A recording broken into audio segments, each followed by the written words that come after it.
Good afternoon, Mad Dog athletes and those following along at home. Hey, we're getting ready for the Big Dog workout today. CrossFit Games Open 12.4. 12 minutes, as many rounds as possible, sort of, right?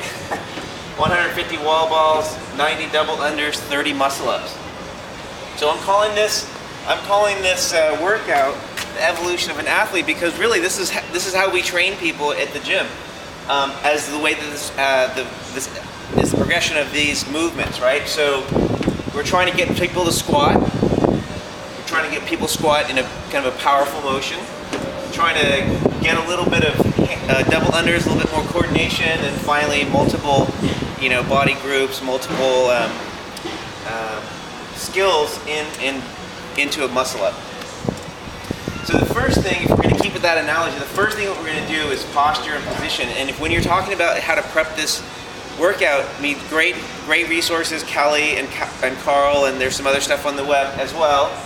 But overall, getting in, when you're coming in here, getting ready to do the workout, starting today, we're going to do some stuff for Thursday, Friday, and then Saturday. All you're thinking about is posture, really. Trying to get your back nice and straight, trying to get your arms fully overhead, and or internally rotated this way with straight, nice, tight abs, torso like this, not like that, obviously. Second thing that we work on people, and this takes a while. This takes a while of being able to get people just to have this as one piece and just be able to stand there like this, or sometimes we do it against the wall, right, with your knuckles, your head, your shoulders, your T-spine right in here by your shoulder blades, butt, heels, like that, all against the wall, touching. That takes a long time. Next thing we get people to work on, obviously squat, flexion first, and then hip extension, and then after that, because it takes so long, shoulder health and efficiency. Obviously we're starting shoulder health and efficiency here, and I'll tell you exactly why that is. But that just takes a long time. Sometimes people just never quite get their shoulders. It's just too much time, doing other things. But we're always trying to get them healthier, right? So the first thing that we're gonna work out today is just this T-spine and shoulder roll. So you're getting on the foam roller right through here. T-spine, shoulder roll, rolling all of this stuff. We're gonna do this for about 3 minutes today. We're gonna do some external rotation with the Dawg. It's in Kelly's. One of Kelly's mobility blogs. We've been doing it lately. It's the Dawg like this, take it, twist it, trying to get some external rotation, because when you're when you're in the wall ball, you're going to be in this position. You have to get that ball in that same position every single time. The way you can do that is just have a good, nice external ability to externally rotate so you can hold that ball correctly.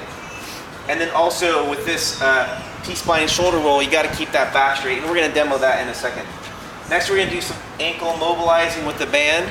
That's the standard band here, pulling this way and or that way. And then ball in the hip, everybody's favorite, right in here, and especially all this goodness right in here. A lot of time with the cross ball or the softball. We're going to do 12-minute AMRAP today. Muscle up drills, because most of the people do have a muscle up, or some people have a muscle up. Those people who don't, we're going to prepare them in the workout to do one, and it starts with really just chair dips or bar dips. Overhead squat from the ground or from the rack. Now remember, we're practicing today. This is sort of my pet peeve here this week and for a while. You don't have to prepare for the event doing the event. I mean, it sounds silly, but football teams don't scrimmage all the time, right? They do drills. Basketball teams do drills. So let's do some overhead squats, practicing that same position as a wall ball, but yet just a slightly different movement. Double unders, because there's just coordination. It just takes time doing these. Next day, T-spine, shoulder roll again, internal rotation with the ball or band right in here against the ground. Shoulder distraction with the band here. These are all on Kelly's blog. You can check those out. I'll try to put those on the website. And again, squat prep, again, on Kelly's website. Test these when we're doing the workout, when you're warming up. Test them with the dip lockout. So that means, 3 or 4 dips, 5 dips. You get warmed up that way. And then you also tested that mobilize. And I bet you, after you do that internal rotation, one's gonna lock out nice and straight, one's gonna be like this. Test with the overhead squat, shoulder distraction, get that nice open shoulder, and then finish up with the wall ball right here. Just a little wall ball or even thrusters is good for the squat prep. Finally, Saturday, here's our minutes right here of all the warm-ups that we're doing.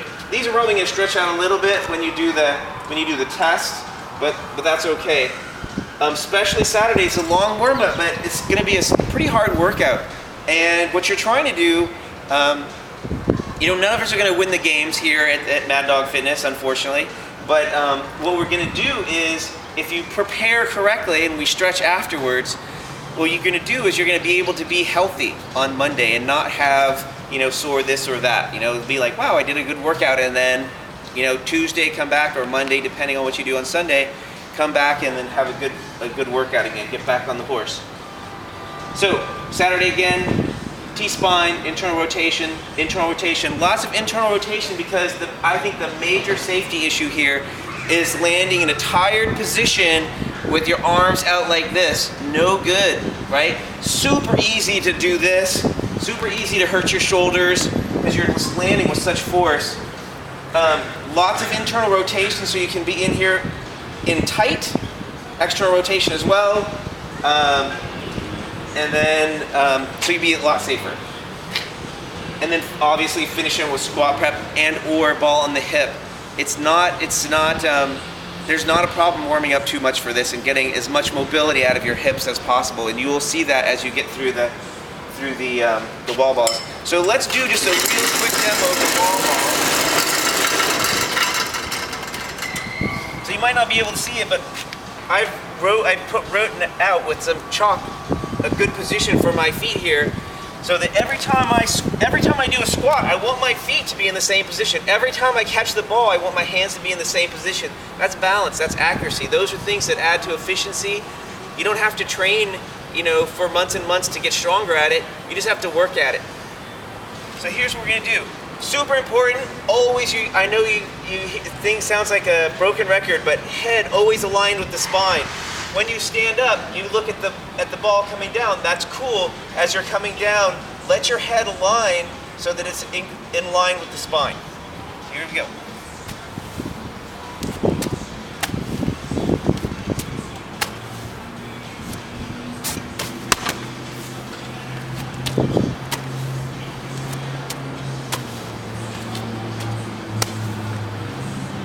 Right? I don't need to know if the target is moved or not. I don't need to look up there, especially when I'm down in that squat, my torso's inclinated. I don't need to be looking up there. It's not necessary. The wall's not going anywhere. I do have to look up to make sure that my hands, the ball's going into my hands, but the second it's there, I can look up, I can align. Saves the neck right here from being hyperextended, keeps your back straight. Super important. All right, thanks for coming for listening to our video here, and hope to see you on Saturday. All right, good luck everybody.